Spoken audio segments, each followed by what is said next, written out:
qué margen ganó mi negocio. Oye, he ganado un 10%. ¿Está bien para mí? ¿Quiero mantener mi margen o me gustaría ampliar mi margen? ¿No? Al final tengo que tener claro si realmente lo que he ganado, que bueno, diciendo margen o no, al final, oye, imagínate, si yo he facturado 200.000 euros y al final del año he ganado 20.000, pues oye, digo, para mí son válidos 20.000 y mi sueldo, genial. Pues como tú has dicho, voy a crear un plan económico para mantener. Para mantener. Ok. Segundo paso entonces, tener claro el importe de gastos que necesita tu negocio y definir el margen que realmente quieres para él. Eso es. Ok. ¿Cuál sería para ti, Loren, el margen correcto que tiene que tener un negocio de servicios, un negocio de peluquería? El margen ideal y con lo que trabajamos diariamente para rentabilizar los negocios, el margen ideal estaría entre un 20 y un 30% del negocio. O sea, quiere decir, si facturo 10.000, que me sobren 2.000 a 3.000 euros, cuidado, que no estoy diciendo que esos 2.000 o 3.000 euros son aparte de tu sueldo. Quiere decir, tú como peluquera o peluquero de tu negocio, siendo el manager, quiere decir, siendo la directora o el director, te pagas el sueldo que hayas estipulado. Es otra de las cosas que sucede, que mayormente nadie se suele poner un sueldo, sino que va cogiendo dinero y va pagando necesidades. Voy pagando el alquiler de casa, voy pagando el colegio de los niños, voy pagando la gasolina, voy pagando el Spotify, voy pagando, y luego llego a Lorena y te digo, Lore, yo no tengo sueldo. Es que no tengo nada, no me ha quedado nada. No tengo sueldo. Ya, pero ¿cuántas cosas has pagado de aquí? Claro, ¿no? eso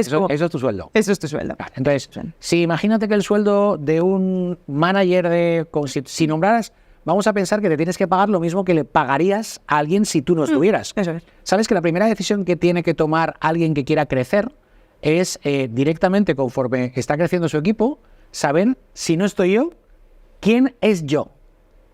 ¿Quién de mi equipo es yo? ¿Quién dirige cuando yo no estoy? A esa persona, lógicamente, la tienes que preparar, pero oye, ¿cuánto le pagarías si ahora estuvieras de baja teniendo que manejar a tu equipo y a tu negocio para que mirara las mismas cosas que tú y decidiera como tú? Pues hombre, una cifra que sabemos más o menos aquí en España son unos 1.500 euros. Sí, aproximadamente. Que estaría bien como un fijo de 1.500 euros más luego incentivos, ¿no? Eso es. Así que ese es el segundo paso, ¿no? Decir, oye, yo realmente me marco la rentabilidad que quiero y la rentabilidad es de un 20 a un 30%, además del sueldo que me esté pagando como manager de mi negocio. Eso es, dentro de una cuenta de explotación les enseñamos a todo el mundo que en la parte, ¿no?, de masa salarial se tiene que comprender ese salario que tú te marcas para ti, independientemente de que te hagas nómina declarada o no, eso da lo mismo, pero tú tienes que meter dentro de los gastos de la masa salarial esa cantidad de dinero que quieres asegurarte dentro de los gastos que tienes que cubrir mensuales. Y luego, aparte, al final de haber cubierto todos los gastos, después de haber pagado todos los gastos fijos y variables que tienes, deberíamos de trabajar para marcarnos un objetivo y rentabilizar nuestro negocio a partir de un 20%. Yo creo que todo el mundo que está escuchando este podcast son gente interesada en crecer su negocio, en rentabilizar su negocio o en sacarle más jugo, al fin y al cabo, porque tú montas un negocio, al fin y al cabo, para conseguir libertad. Libertad económica, libertad de decisiones y libertad en tiempo. Para montar una empresa, tú le entregas tiempo y dinero. O sea, quiere decir, tú pones dinero y pones tu tiempo. Y quieres que te devuelva tiempo y dinero. ¿Qué es lo que sucede? Que creo que todo el mundo sabe que si no creces, decreces. Con lo cual, lo que tú has dicho de quiero mantener mi rentabilidad, lo normal es que te plantees siempre un crecimiento mínimo de un 10%, porque está estudiadísimo que también el mercado, con el IPC, con la pérdida de clientes, si realmente no te sale bien la cosa, vas a acabar decreciendo un 5, un 10%. Totalmente, igual que llega el dueño de tu salón, el dueño del local donde tú tienes el salón y te dice que a partir de este mes el alquiler sube tanto, ¿no? Claro. Porque ha subido el IPC. Evidentemente, cuando te marcas como objetivo mantener la rentabilidad del negocio porque la que has obtenido es óptima para ti, debes de contar con ese aumento. Claro. Porque si no, lógicamente, a ti te va a subir todo, te va a subir el alquiler, te van a subir los suministros, te van a subir los productos. Si te marcas como objetivo repetir esa rentabilidad, automáticamente tu negocio habrá decrecido. Esto es importante entender cómo funciona el dinero. Y es que estamos hablando de cómo crear un plan económico y un plan económico estamos hablando de cómo funciona mi efectivo. La mayoría de personas, realmente, si le preguntamos con cuánto dinero has cerrado en caja, prácticamente te dicen que, bueno, la gran mayoría no tienen dinero en caja. Existe, digamos, como una regla económica para que tu negocio tenga la capacidad de sobreponerse a cualquier tipo de circunstancia, que es tener 6 meses en caja de gastos fijos de dinero, porque si pasa cualquier cosa que tú puedas o invertir parte de ese dinero en reinvertir en tu negocio, o que si viene algo inesperado, que siempre suele suceder, que lo puedas asumir. Y esta misma regla también la tienes que utilizar para tenerlo en casa, tener 6 meses de gastos fijos de tu casa. De tu casa, eso es. A ver, esto realmente es variable porque depende del nivel de riesgo. Si tú con ese dinero lo dejas parado, genial, pero hay gente, yo por ejemplo me identifico más con no tener 6 y mi objetivo siempre es tener 3 porque con los otros 3 tengo que estar invirtiendo en crecimiento, ¿no? Exacto, depende también un poco del objetivo que cada uno y el estilo de tipo de negocio que quiera tener. Si tú quieres tener un negocio continuamente en crecimiento, tener 6 meses de flujo de caja quizá es un poco más complicado porque el crecimiento lleva una inversión continua. O sea, el crecimiento te pide dinero. Si tú quieres crecer, tienes que invertir en publicidad, en marketing, en estrategia pura y dura que te va a pedir pues dinero.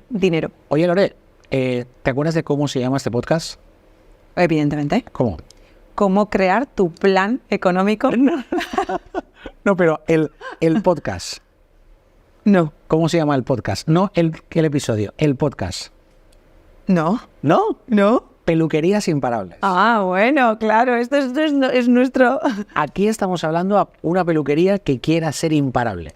Una peluquería que quiera ser imparable es una peluquería que quiere crecer y que quiere escalar su negocio. Con lo cual tiene que invertir continuamente. Con lo cual tienes que estar pensando en crecimiento constantemente. ¿Cuáles son los principales miedos que siente en una peluquería el responsable, el manager del negocio, el dueño, a la hora de actualizar sus precios, ¿no? Bueno, te he comentado esta mañana, Pablo, que este es uno de los temas que precisamente cuando en reuniones, ¿no? Cuando estamos conociendo un salón de peluquería, hay varios puntos clave, ¿no? Uno de los que más miedo, respeto le da es el tema de los precios. Es un tema clave porque creo que en la mayoría de los casos no tienen esa seguridad si realmente han aplicado un buen precio a sus servicios o una vez ya lo han hecho, están en la disposición de actualizarlo o se ha quedado desfasado y demás.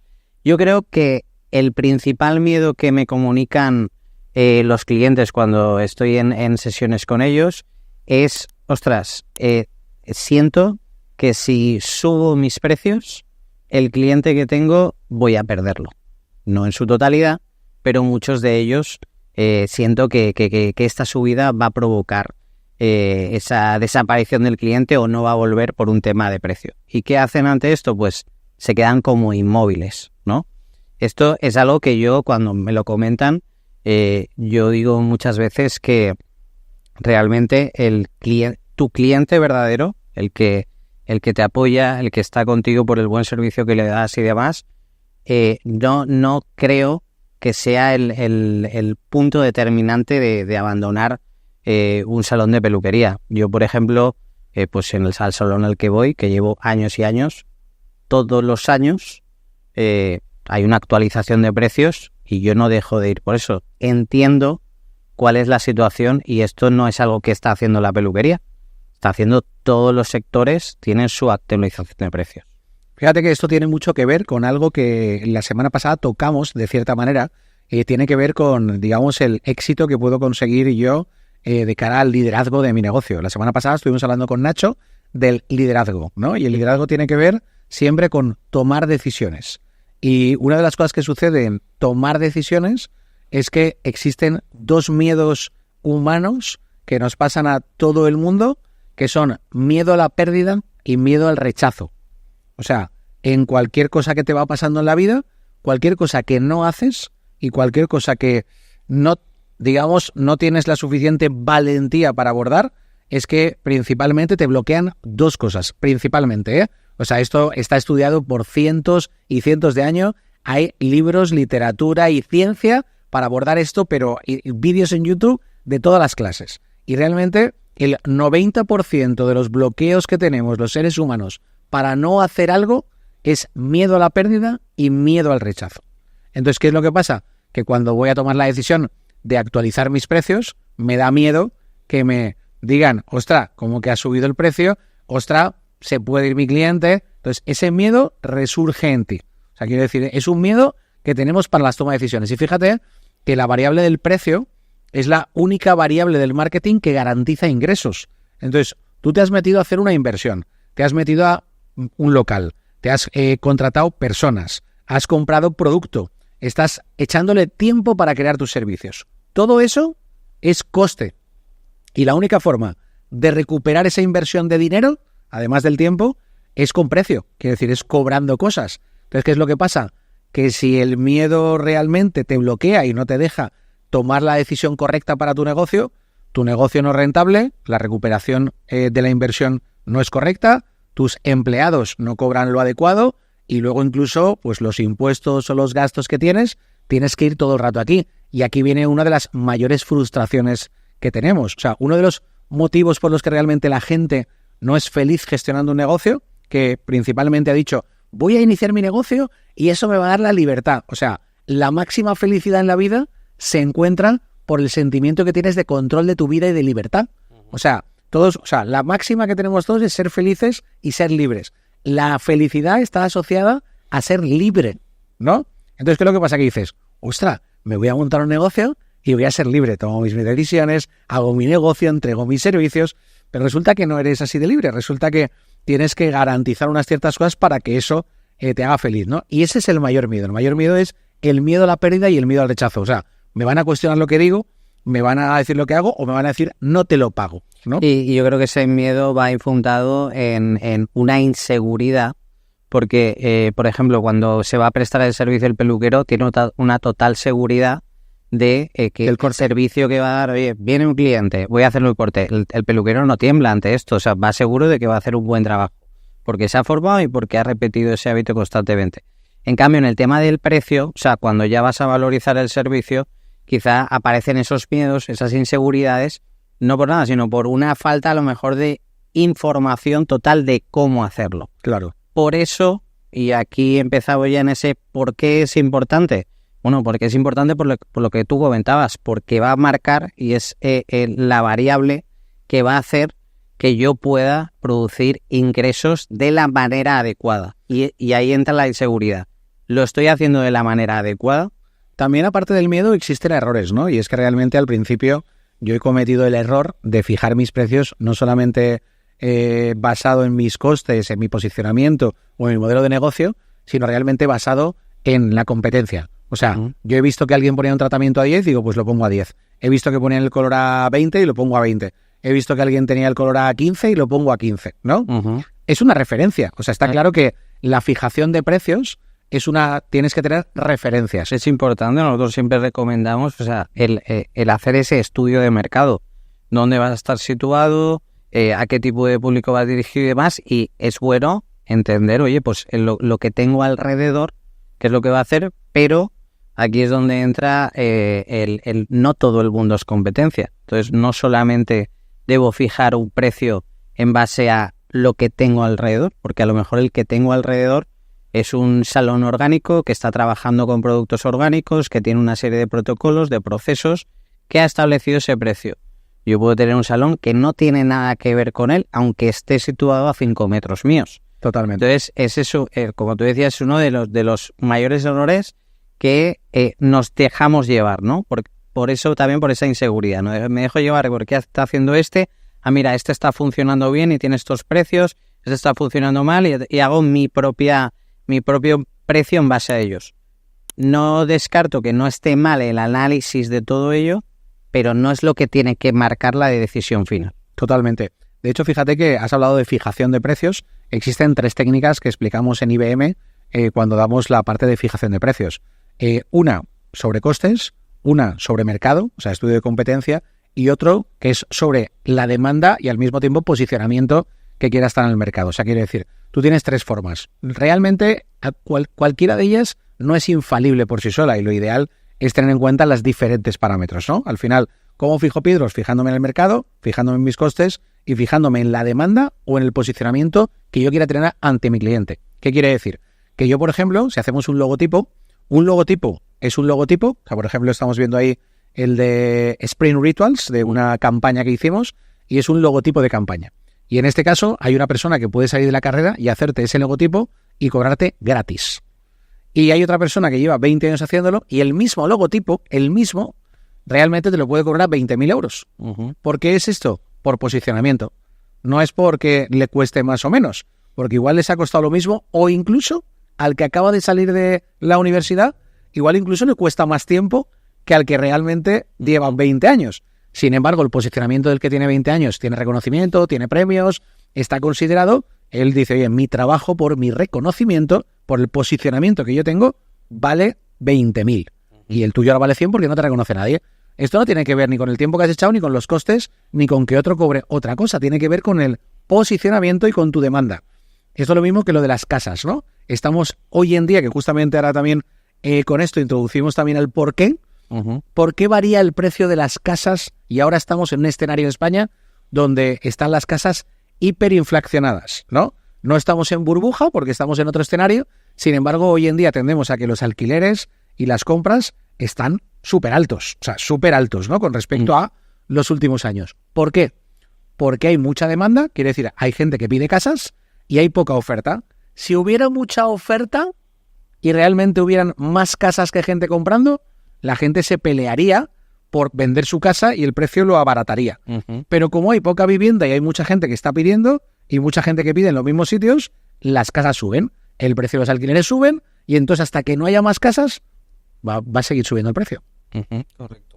Entonces, esto es lo mismo. Si tienes mucha gente que pida tus servicios y se pelean por ti, ¿cuánto puedes cobrar? Si no tienes a nadie que se pelee por ti, ¿cuánto puedes cobrar? Si tú quieres tener tu agenda llena, pues tu precio irá bajando porque dices, ostras, voy a que la gente venga rápido. El otro día, por ejemplo, Jesús hizo una acción solidaria para un chico, bueno, es un cliente y una persona de la comunidad de Extremadura donde tiene una enfermedad y todas las peluquerías dijeron, oye, vamos a hacer corte gratuito, bueno, corte gratis no, los cortes que se hacían, 5 euros, los que todos hacían el día iban destinados a ayudar a este chico, ¿vale? Entonces, como se puso a 5 euros por todas las peluquerías, ¿qué pasó ese día? Que se llenaron. Que se llenó 2.000 euros en cortes a 5 euros. Entonces, ¿qué es lo que pasa? Que cuando tú pones un precio más bajo de algo que valorizo, se llena. Cuando tú, si hubiéramos puesto cortes a 500 euros para ayudar a la misma persona, bueno, igual con 4 hubieran hecho la misma facturación. Es la estrategia que, o sea, esta parte está claro que es una acción solidaria y demás, pero es el tipo de estrategia que yo quiero llevar a cabo, ¿no? Por eso no es solamente en lo que me estoy fijando en los demás, sino qué tipo de posicionamiento tengo yo, qué autoridad tengo yo, qué estrategia tengo yo, puedo llegar a mucha gente con precio más bajo, que depende de la demanda que tenga, voy jugando a esa parte. Por eso tampoco hay una estrategia sola, sino realmente hay un análisis del tipo de modelo, el modelo de negocio al que yo voy dirigido y en base a eso voy fijando mis precios. Y tus costes, porque si el color te cuesta 19 y lo cobras a 20... No hay margen. Sin embargo, si lo compras a 1 y lo vendes a 20... Correcto. En estos porqués, ¿no? Que estamos en la fase de porqué, el primer porqué más sencillo y claro es que todos los años está el IPC, el índice de precio de consumo, que todos los años se va actualizando. Bueno, en otros países no sé si será esas siglas y demás, pero esto ocurre... Los precios van subiendo en todo el mundo. En todo el mundo, da igual IPC o como se llame en los salones. Entonces, ¿qué pasa? Si realmente todo va subiendo y de hecho, si lo piensas, tú cuando vas a hacer la compra, tú sabes que la compra que estás haciendo hoy, estás gastando 120 euros, por decir, el año pasado esa misma compra eran 100 euros. Tú no te cuestionas cada vez que vas a hacer la compra, o sea, lo piensas internamente y dices, ostras, ya han subido esto. Sí que es verdad que el último año hemos notado, yo por ejemplo ya he visto que la media siempre es entre un 30 y un 40% más prácticamente. Se han pasado. Se han pasado internamente. Estás ahí como diciendo, ostras, esto se nos está yendo de más. 200 en vez de 150. Pero no dejas de gastar y porque entiendes que es una necesidad para ti. Sí. O sea, el tomate ha subido, pero vas a comprar tomate. No mira el aceite de oliva. Bueno, ya es el oro líquido. De 3 y pico a 10. Claro. Pero lo sigues consumiendo y demás, ¿no? Hay cosas extremas que te dan más. Incluso algunas cosas dejas de consumir por exceso de incremento, pero realmente es algo que la sociedad debe, o sea, asume cada año, ¿no? O sea, cada año hay un incremento de precios y además cada año lo va a seguir habiendo. Esto es así. La vida va así y cada año va a haber una... Sí, en los últimos años hemos asistido, en los últimos 2 o 3 años hemos asistido pues a subidas entre prácticamente el 7 y el 10% interanual.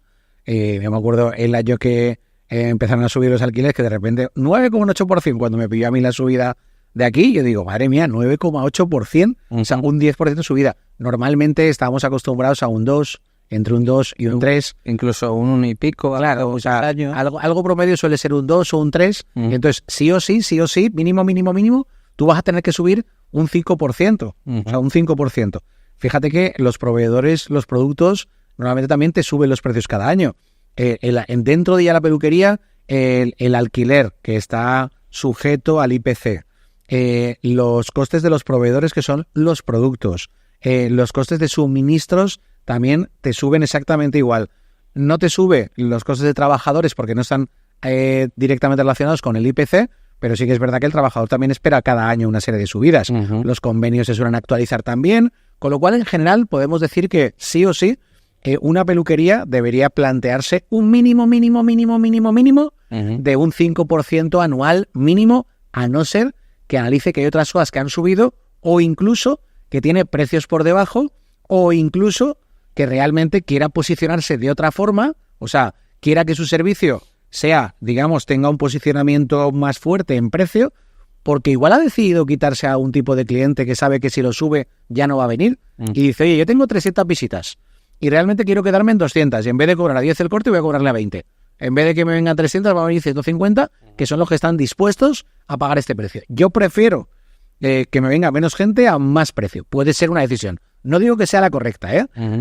La correcta es para cada uno lo que quiere conseguir. O sea, no hay decisión correcta. Correcto. En tema de los precios, como hemos dicho y hemos empezado diciendo... Una chica hay decisión correcta, perdón. Hay que subir los precios cada año. Sí o sí. El gran porqué es que todo el mundo lo sube, pero todo el mundo lo sube porque el gran porqué es que tienes que garantizar la estabilidad económica y el margen en tu negocio. O sea, si tú no subes tus precios cada año, si imagínate que te han subido los costes un 4% al año, en 4 años, ¿cuántos costes ha asumido tu empresa? Bueno, esto es lo que ha ocurrido en otros países de Latinoamérica. No sabemos exactamente los porcentajes y demás, pero en España, por ejemplo, en los últimos 3 años, el acumulado es de más de un 16%.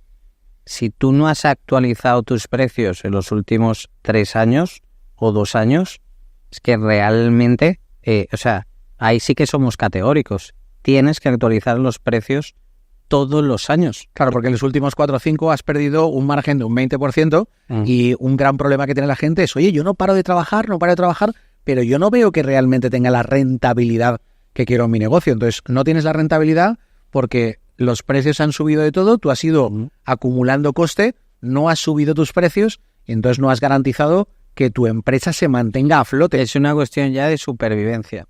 O sea, entonces, intentemos quitar ese primer miedo de ya no es si se van mis clientes o no, ya es si soy capaz de salvar mi negocio en base al índice de precio de consumo que existe. Entonces, no hay duda en cuanto a si tengo que actualizar o no los precios. La única duda es en qué porcentajes y a realizar el análisis correcto y tomar la decisión de en qué momento lo voy a hacer. Claro, aquí viene el planteamiento de lo que has dicho, ¿no? Está claro el por qué, tenemos claro el por qué lo tengo que hacer. Ahora, oye, ¿cuándo lo hacemos y cómo lo hacemos? Es la clave de que me salga lo mejor posible. Exacto.